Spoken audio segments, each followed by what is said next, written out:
আগামী 12 ফেব্রুয়ারি একযোগে অনুষ্ঠিত হবে গণভোট ও ত্রয়োদশ জাতীয় সংসদ নির্বাচন।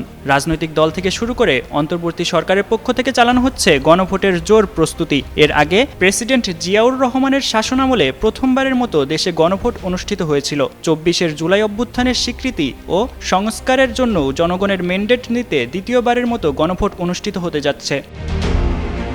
গণভোট নিয়ে সাধারণ মানুষের সঠিক ধারণা না থাকায় সামাজিক মাধ্যমে ছড়াচ্ছে নানা গুজব। এর মধ্যে আসন্ন গণভোটে হ্যাঁ ভোট বেশি পড়লে অন্তর্বর্তী সরকার আরও 6 মাস ক্ষমতায় থাকবে এমন একটি দাবি প্রচার করা হচ্ছে। এ নিয়ে 29 জানুয়ারি সরকারের পক্ষ থেকে এক বিবৃতিতে বলা হয়, গণভোটের ফল হ্যাঁ হলে ইউনূস সরকার 6 মাস পর ক্ষমতা হস্তান্তর করবে বলে ছড়িয়ে পড়া তথ্য সম্পূর্ণ মিথ্যে। ভবিষ্যৎ হোক নিরাপদ, বিনিয়োগ হোক বিশ্বস্ত, আর আমার পছন্দ সল্ট বে। ওয়েলকাম টু সল্ট বে।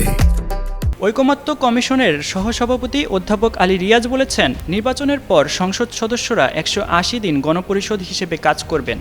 ছড়িয়ে পড়া এমন তথ্যের ব্যাখ্যায় বিবৃতিতে বলা হয়, সংশ্লিষ্ট বক্তব্য অনুসন্ধানে দেখা যায় অধ্যাপক আলী রিয়াজ বলেছেন, গণপরিষদ বা সাংবিধানিক সংস্কার পরিষদ হিসেবে দায়িত্ব পালন করলে ক্ষমতা হস্তান্তরে বাধা সৃষ্টি হবে। এমন ধারণা সঠিক নয়। নির্বাচিত হওয়ার পর প্রথম দিন থেকেই সংসদ স্বাভাবিক কার্যক্রম পরিচালনা করবে।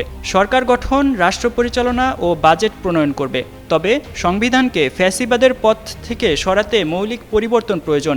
সেজন্য নির্বাচিত সদস্যরা আলাদা শপথ নিয়ে 180 দিনের মধ্যে সংস্কার প্রক্রিয়া সম্পন্ন করবেন। অথচ এই বক্তব্যকেই ভুলভাবে প্রচার করা হচ্ছে।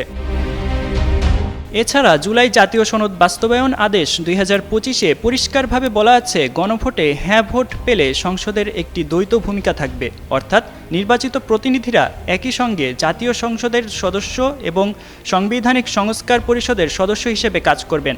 বিবৃতিতে উল্লেখ করা হয়, ওই আদেশের 7 নম্বর অনুচ্ছেদ অনুযায়ী গণভোটে উত্থাপিত প্রশ্নের বিপক্ষে নয়, বরং পক্ষে হ্যাঁ ভোট বেশি পড়লে পরবর্তী জাতীয় সংসদ নির্বাচনে নির্বাচিত প্রতিনিধিদের নিয়ে একটি সাংবিধানিক সংস্কার পরিষদ গঠিত হবে। এই পরিষদ প্রথম বৈঠকের দিন থেকে 180 কর্মদিবসের মধ্যে জুলাই জাতীয় সনদ ও গণভোটের ফল অনুযায়ী সংস্কার কাজ শেষ করবে।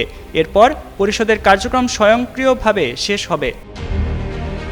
সরকারের ভাষ্য অনুযায়ী এই সময়ের মধ্যে সংসদ সদস্যরা একদিকে সরকার গঠন ও রাষ্ট্র পরিচালনার দায়িত্ব পালন করবেন, অন্যদিকে সাংবিধানিক সংস্কারের ক্ষমতাও প্রয়োগ করবেন। তবে কোথাও বলা নেই যে অন্তর্বর্তী সরকার 180 দিন ক্ষমতায় থাকবে। বিবৃতিতে আরও জানানো হয়, সাংবিধানিক সংস্কার প্রক্রিয়া শেষ হলে সংসদের দ্বৈত ভূমিকার অবসান ঘটবে এবং নির্বাচিত প্রতিনিধিরা কেবল সংসদ সদস্য হিসেবেই দায়িত্ব পালন করবেন। সবশেষ সরকার জানায়, প্রচলিত আদেশে অন্তর্বর্তী সরকারের মেয়াদ বাড়ানোর কোনো ইঙ্গিত নেই, বরং এতে স্পষ্টভাবে সংসদের দ্বৈত ভূমিকার কথাই উল্লেখ রয়েছে।